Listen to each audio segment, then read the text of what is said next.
Good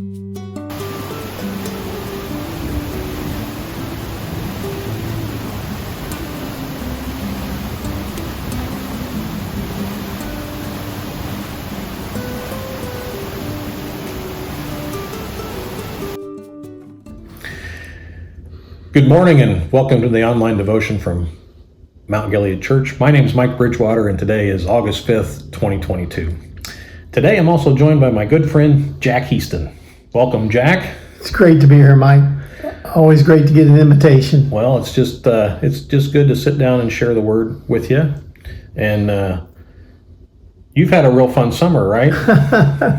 To say the least, 2 hip replacements, one 8 weeks after the other. Mm-hmm. And this one, I happen to have a hematoma that has caused extra special pain. Extra special pain. Yeah, and so suffering. It's just been extra blessing for me. The good news is you don't have a third hip.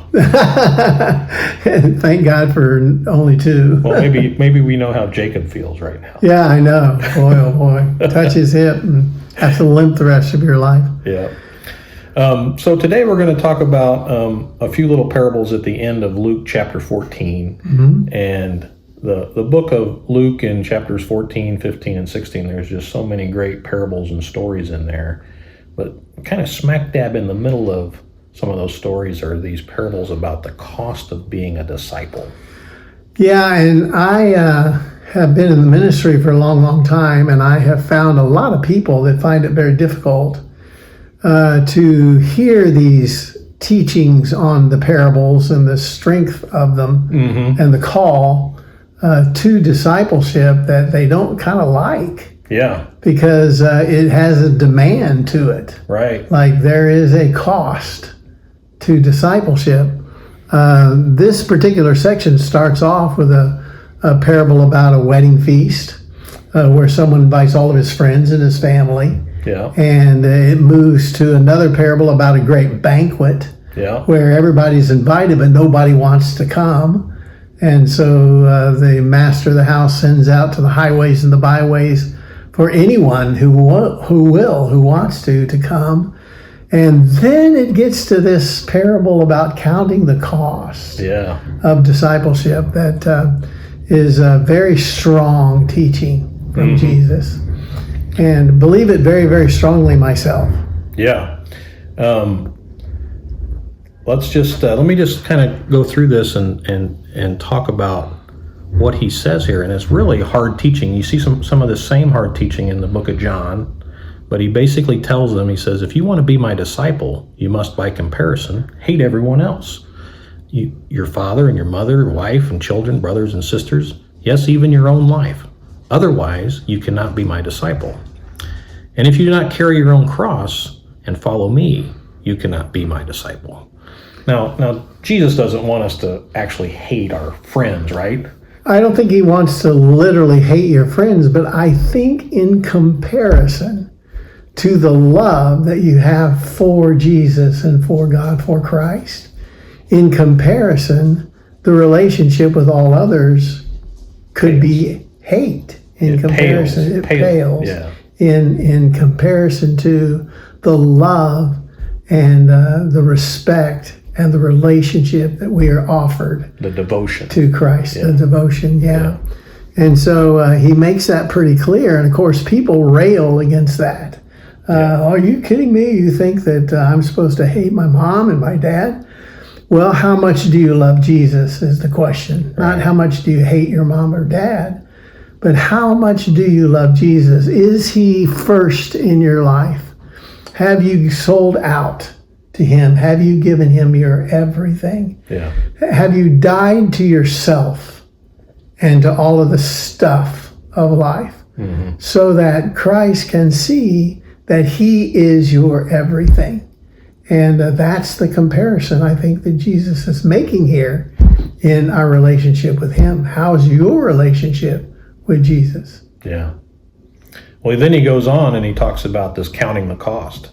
And he says, but don't begin until you count the cost. For who would begin construction of a building without first calculating the cost to see if there is enough money to finish? Otherwise, you might complete only the foundation before running out of money, and then everyone would laugh at you. They would say, there's the person who started that building and couldn't afford to finish it. And then on top of that, he stacks on another parable about a king. He says, or what king would go to war with another king without first sitting down with his counselors to discuss whether his army of 10,000 could defeat the 20,000 soldiers marching against him? And if he can't, he will send a delegation to discuss terms of peace while the enemy is still far away.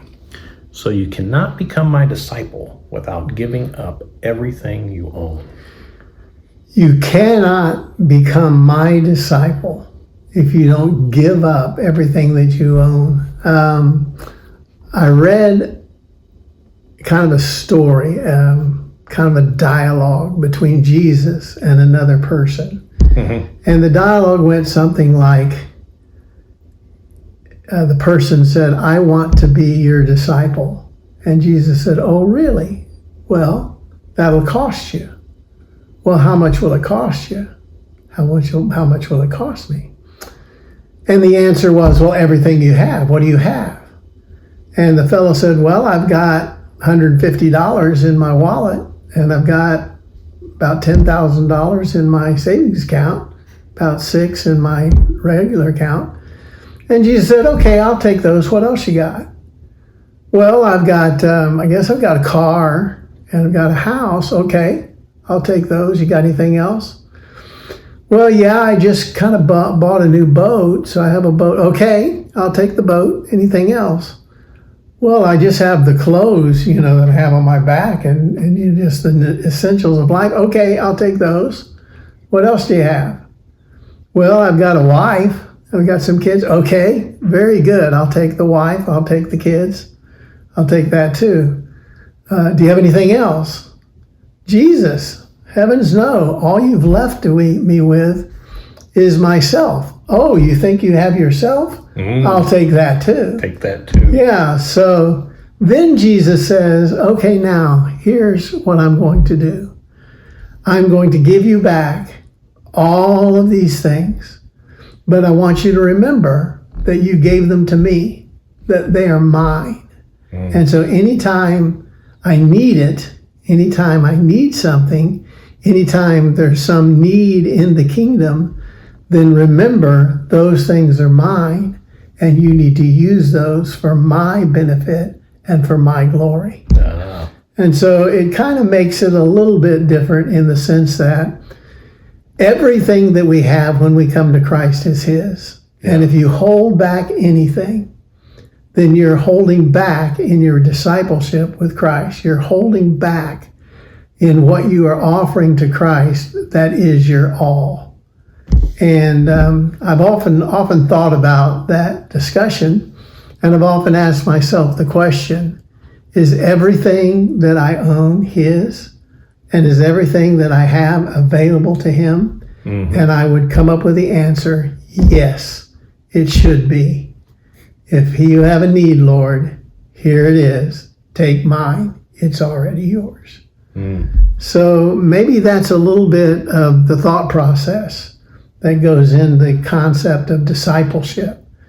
That when you come to Jesus, you give Him everything, even yourself. And it's all His. And you need to use it to His honor, to His glory, and for His benefit, and not for yourself. Mm.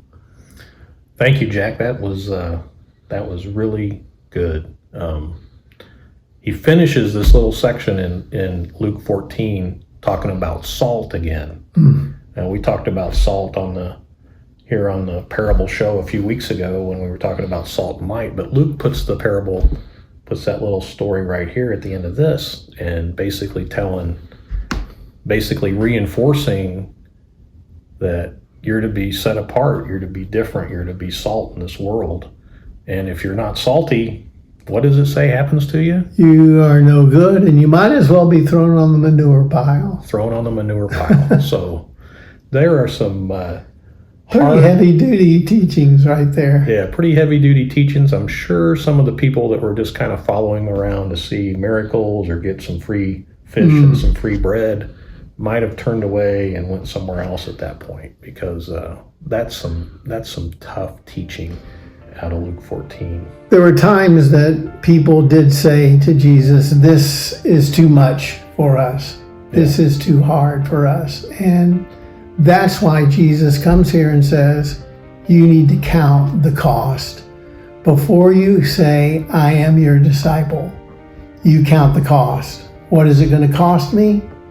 Everything you have, everything you are. Yeah. It's all His. Hey, well, that's all we got for you today. Check out Luke 14. Check out Luke 14, 15, and 16. There's just some great parables in there that have such deep and rich meaning. Thanks for tuning in. Justin White will be preaching on Sunday, and it's going to be a great time. I hope to see you here at either 9 o'clock or 10:30. Have a great rest of your Friday. Bye-bye.